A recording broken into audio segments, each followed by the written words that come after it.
मित्रों जय हिंद। मैं हूं राकेश कुमार। आप देख रहे हैं मत अभिमत। मित्रों, शिक्षकों को सेवा निरंतरता का लाभ मिलेगा।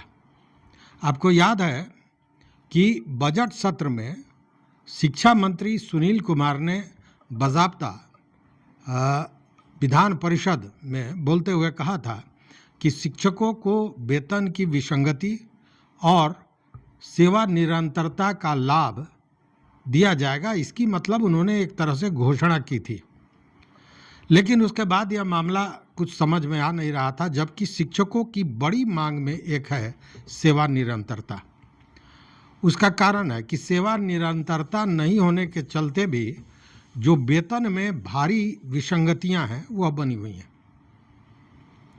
अब इसको लेकर लगभग 3 महीने बाद विभाग कुछ कार्रवाई शुरू करने जा रहा है। जो सूचनाएं मिल रही हैं उसके हिसाब से एस सिद्धार्थ ने शिक्षा विभाग के अधिकारियों को कुछ निर्देश दिया है इसको लेकर, और उसके तहत तैयारी करने को कहा है। निर्देश यह दिया गया है कि शिक्षकों के वेतन का पुनर्निर्धारण होगा और पुनर्निर्धारण का बकाया भी उनको मिलेगा। तो यह एक बड़ी बात है और ये इसी का निर्देश उन्होंने पदाधिकारियों को दिया है, और उनके इस निर्देश के आलोक में एक डेडलाइन भी तय कर दिया गया है। वो डेडलाइन क्या है, क्या निर्देश है, इन सारे चीज़ों को जानना जरूरी है। देखिए मित्रों, यह लगभग बजट सत्र को बीते हुए 3 माह हो गया, और 3 माह के बाद शिक्षा विभाग ने इस तरफ कार्रवाई शुरू की है, और इसी को लेकर एस सिद्धार्थ ने बाज़ाब्ता अपने अधिकारियों को निर्देश दिया है, और निर्देश में यही कहा कि शिक्षकों का वेतन पुनर्निर्धारण होगा और पुनर्निर्धारण के बाद बकाया का भी भुगतान शिक्षकों को किया जाएगा।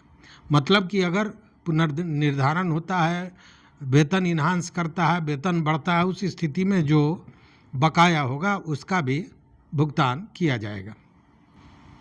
और इसी को लेकर आज ही मंगलवार को पूरे बिहार के सभी जिला शिक्षा पदाधिकारियों को यह कहा गया है कि राज्य के सरकारी विद्यालयों में नियोजित और इस श्रेणी से जो ऐसे शिक्षक हैं जो विशेष शिक्षक के रूप में चयनित हुए हैं, मतलब विशेष शिक्षक बने हैं, उनके वेतन में विसंगतियां हैं। और इसको लेकर तभी जो सचिव थे उनकी अध्यक्षता में एक कमेटी बनी थी।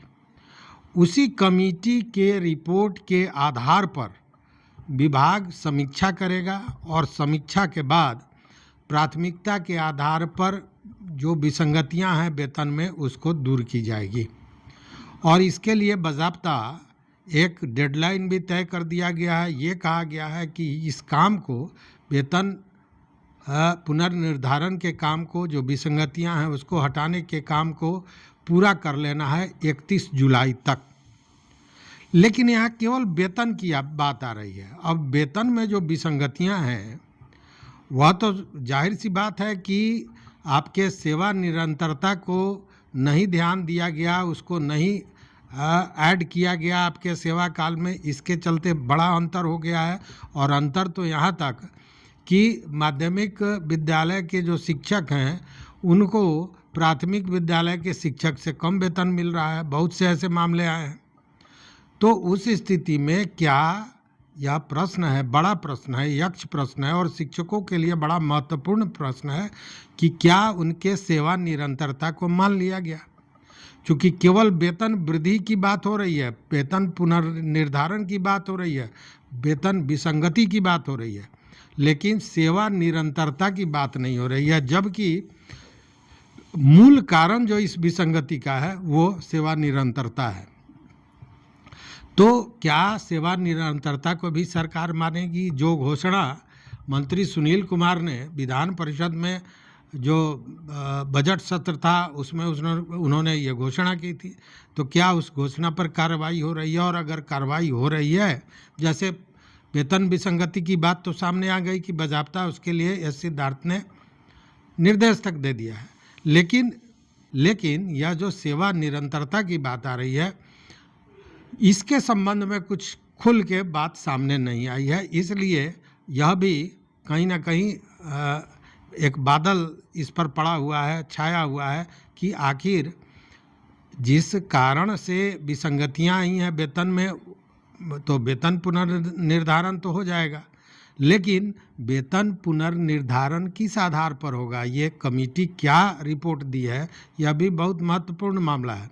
क्योंकि अगर सेवा निरंतरता नहीं मानी जाएगी, उस स्थिति में नए जो शिक्षक हैं उनका वेतन स्वाभाविक कम होगा, लेकिन उसके पुनर्निर्धारण का क्या पहलू है, क्या नियमावली है, क्या रिपोर्ट है, यह जब तक क्लियर नहीं होगा तब तक ये सारी चीज़ें कहीं ना कहीं अधर में है। लेकिन लगभग 1.5 लाख शिक्षक हैं जिनका वेतन पुनर्निर्धारण होगा और इसका लाभ उनको मिलेगा।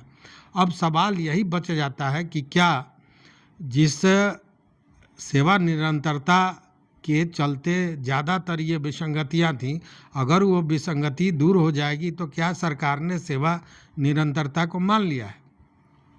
और अगर मान लिया है तो घोषणा तो मंत्री ने की ही थी, अगर मान लिया है तो ये बातें खुल के सामने आनी चाहिए थी, लेकिन अब तक यह मामले सामने नहीं आई हैं।